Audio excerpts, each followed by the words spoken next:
Here's a quick video on how to change a spark plug in a Craftsman M110 push mower. Mine was running rough and it stopped starting on me actually, and this was a super simple fix. Only cost me $3.99. So do this before you take it anywhere. Be worth the money. First step here is to actually pop this piece right here off, and that's going to show you your spark plug, which is located right here. You can see the white tip on it. You can kind of just push this to the side. You're going to need a 5/8 inch socket wrench for this.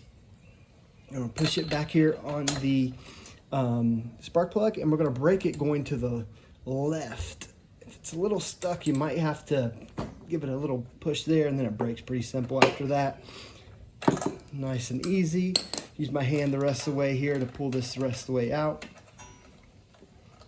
Just like this. There we go.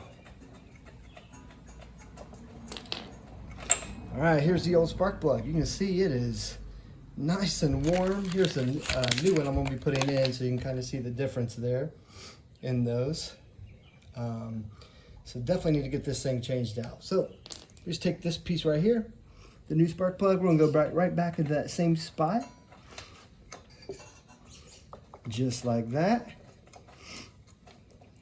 This time we're turning to the right this way.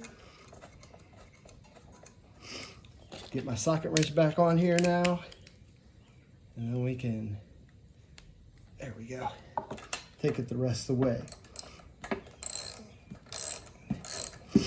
Just like that. I'm going to screw it in until it's nice and tight. And then we're going to take that piece right there. There we go, nice and tight. Take this piece, go right back on top of it, push it into place, and you're good to go. I hope this video was helpful. If it was, give it a thumbs up.